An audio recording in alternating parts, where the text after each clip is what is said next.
भारत में सबसे ज्यादा कास्टिज्म है तो न्यायपालिका में। न्यायपालिका में तो जातिवाद इतना है जितना किसी भी विभाग में नहीं है कि 95% जो है वो केवल अपर कास्ट के जजेज और ओनली 5% ही ST SC OBC से जजेज है। जय भीम जय मूल निवासी साथियों, हमारे साथ है आज मूल निवासी संघ के राष्ट्रीय अध्यक्ष मूल निवासी एडवोकेट पंकज रवि सर। बहुत बहुत स्वागत है आपका हमारे चैनल पर। तो सर एडवोकेट है और सामाजिक कार्यकर्ता भी है, मूल निवासी संघ जैसे बड़े सामाजिक संगठन के राष्ट्रीय अध्यक्ष भी है, तो चीज़ों को बेहतरीन तरीके से समझते हैं और देश में कई घटनाएं चल रही है। सर जैसे आपको पता होगा, आपका ध्यान होगा इस चीज़ पर कि एक BN राव करके है जो अनिल मिश्रा एडवोकेट है, उसको ग्वालियर हाई कोर्ट में तो मूर्ति विवाद से शुरू हुआ बाबा साहब के स्टेचू से, और वो लगातार कई विवाद बयानबाजी करता ही रहा। FIR भी हुआ है।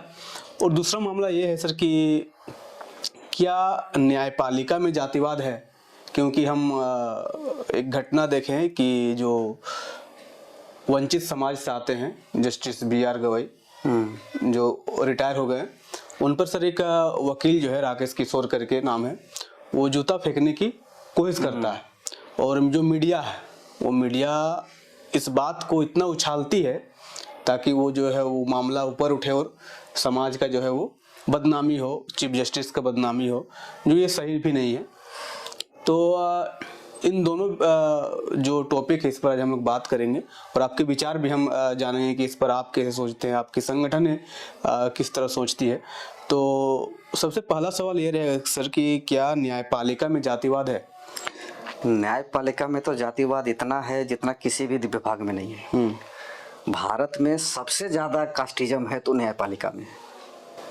कुछ समझाइए विस्तार से। मैं आपको बताऊं कि कैसे है वो न्याय। अभी प्रैक्टिकल में आप आते हैं तो प्रैक्टिकल में जितने जजों की जो बहाली है, क्योंकि न्यायपालिका का 2 पार्ट है, एक हायर जुडिशरी, एक लोअर जुडिशरी। हायर जुडिशरी में आता है सुप्रीम कोर्ट और हाई कोर्ट, और लोअर जुडिशरी में आता है डिस्ट्रिक्ट कोर्ट। ठीक है, तो अब डिस्ट्रिक्ट कोर्ट में जो अपॉइंटमेंट होता है, डिस्ट्रिक्ट कोर्ट में जो मजिस्ट्रेट लेवल का अपॉइंटमेंट होता है वो स्टेट गवर्नमेंट के द्वारा लोक सेवा आयोग है उसके माध्यम से होता है।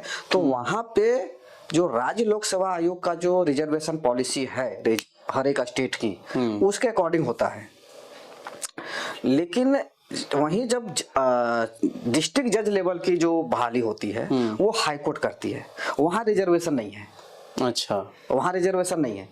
और हाई कोर्ट और सुप्रीम कोर्ट जो हायर जुडिशरी है वहां भी रिजर्वेशन नहीं है किसी भी को। तो यहाँ अपॉइंटमेंट जो होता है हाई कोर्ट और सुप्रीम कोर्ट में, ये कॉलेजियम से होता है। तो कॉलेजियम में जो 5 जज, 3 जज से या 5 जज की जो बेंच होती है, जो हायर मोस्ट सीनियर होते हैं, उन लोगों की द्वारा उसको रिकमेंड किया जाता है। अच्छा, अब ये अलग है, टॉपिक है, ये अलग चला जाएगा कि वो क्यों ऐसा हो करते हैं। पहले तो राष्ट्रपति के द्वारा अपॉइंटमेंट होता था। अच्छा। बाद में उसको चेंज कर दिया। अच्छा, पहले होता था पहले राष्ट्रपति के द्वारा होता था शुरुआत में। अच्छा। फिर बाद में चेंज हो गया। हम उस टॉपिक पे नहीं जाएंगे अभी। लेकिन अपॉइंटमेंट में देख लीजिए कि ST SC OBC का जो जजेज है वो ना के बराबर है। मतलब कि 95% जो है वो केवल अपर कास्ट के जजेज और ओनली 5% ही ST SC OBC से जजेज है। इसका तो रिपोर्ट भी आया था सर, जो बताया था पिछले 5 साल में जितने भी जजों की नियुक्ति हुई उसमें शायद 80% या 90% जज जो फॉरवर्ड क्लास के 80%, 90% से ऊपर जाइए आप। ठीक है, उससे नीचे तो है ही नहीं। 8 से 10% ही है बैकवर्ड क्लासेस के जजेज। तो अब उसके पास जजेज है ही नहीं। तो अभी एक पटना हाई कोर्ट में एक वकील ने एक क्लेम किया था जिसमें ये कहा था कि एक ऐसा कोई बेंच बनाए 3 जजों का या 2 जज का ही बनवाए जिसमें सिर्फ SC और ST और OBC का ही हो। ऐसा बेंच बनाने के लिए भी उसके पास जज नहीं है। अच्छा, मतलब 2 जज भी नहीं है जो ST SC या OBC से हो। अच्छा, एक झारखंड हाई कोर्ट में सिर्फ एक जज थे, रत्नाकर भेंगरा, जस्टिस रत्नाकर भेंगरा, जो शेड्यूल ट्राइब से थे। उनका रिटायरमेंट के बाद यहाँ एक भी नहीं है। रत्नाकर भेंगरा वही जो शायद बामसेट के राष्ट्रपति बनाने वाले हैं। यस, वही। उसी तरह से पटना हाईकोर्ट में भी अभी एक केवल अभी एससी का या कोई आया हुआ है, मुझे नाम याद नहीं आ रहा है, उसी तरह से कहीं कहीं पर एक का एक या दो मिलता है, सभी जगह नहीं है। तो इस तरह से जजों की में वो होता है, उनकी जो मतलब अपने ही जाति के अपने ही परिवार वालों को प्रमोट करके और उसको आगे। सर इंडियन में मतलब भारत की जो दूसरा एक चीज मैं और आपको बताना चाहूंगा, रुकूं मैं दूसरा चीज एक और बताऊं कि प्रैक्टिकल में वकीलों के साथ कैसे होता है, क्योंकि मैं खुद एक वकील हूं, और वकीलों के साथ कैसे होता है इसका।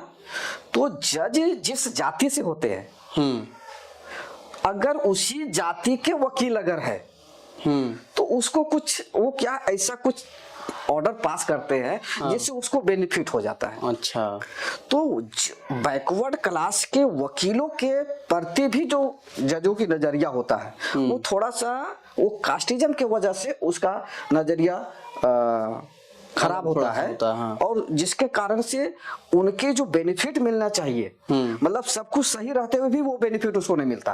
अच्छा, ऐसा होता है सुनवाई के दौरान, जैसे कि मान लीजिए जो जज है उन्हीं के कास्ट का कोई वकील अगर सुनवाई मतलब वहाँ बहस कर रहा है तो उनके थोड़ा पक्ष में जज साहब ज्यादा होते हैं? नहीं, ये दिखता नहीं है। अच्छा, ये दिखता नहीं है, लेकिन ये महसूस किया जा सकता है। अच्छा, ये ओपन, चूंकि भाई संविधान लागू है, ये कोई ओपनली कर नहीं सकता है। हाँ। और चाहे वो जज हो वकील, वो डायरेक्टली नहीं कर सकता है। सर, लेकिन इंटरनली ये महसूस किया जा सकता है कि ऐसा हो सकता है। सर आपने कहा कि जो जजों की नियुक्ति की प्रक्रिया है, तो भारत की जो न्यायपालिका है उसमें ऐसा देखा जाता है कि अगर एक पिता मतलब कोई अगर जज है तो उसका अगर पीढ़ी हम निकालते हैं, उसका पिता भी जज थे, उनके दादाजी भी जज थे, उनके दादाजी के पिता भी जज थे, तो कहीं ना कहीं की परिवारवाद अभी आप न्यायपालिका में देखें तो 342 परिवार ऐसे हैं जिसके परिवार से ही जज बनते हैं। हाँ, तो कभी कभी जो मतलब योग्य उम्मीदवार होते हैं, कभी कोई चुभता है ये चीज की ऐसा तो नहीं वो नहीं, योग्य तो है भाई। अगर आप एग्जामिनेशन लो या उसके लो तो इस बैकवर्ड क्लास से ज्यादा लोग जजेस बनेंगे, लेकिन एग्जामिनर कौन है ये डिपेंड करता है। अच्छा। अगर आप एग्जाम भी ले रहे हैं लेकिन एग्जामिनर अगर वही अपर कास्ट के लोग हैं तो फिर इसको कम नंबर देगा, जैसे आप लोक सेवा आयोग में होता है। अब देखिए इंटरव्यू में उसको 200 को 2 मार्क मिलता है, तो इसको बैकवर्ड क्लास के लोगों को 50-100 से कम ही मिलता है। तो इस तरह के उदाहरण बहुत सारे मिले हैं। ठीक है, झारखंड में तो बहुत ज्यादा इस पर हो रहा है। अच्छा, तो अभी इस तरह का उदाहरण अगर आप लोक सेवा में आप कर रहे हैं, क्लास 1 और क्लास 2 कैटेगरी में अपॉइंटमेंट में कर रहे हैं, तो जुडिशरी में क्यों नहीं हो सकता? तो वहां भी एग्जामिनर जो है, जो बोर्ड में बैठने वाले, जो कॉलेजियम में है, वही तो अपर कास्ट के लोग हैं, तो वो भी तो ऐसा ही करते हैं। MNT न्यूज नेटवर्क को सब्सक्राइब करें, लाइक और फॉलो करना ना भूलें। साथ ही बेल आइकॉन दबाकर जन जागृति की मुहिम में जुड़े रहें।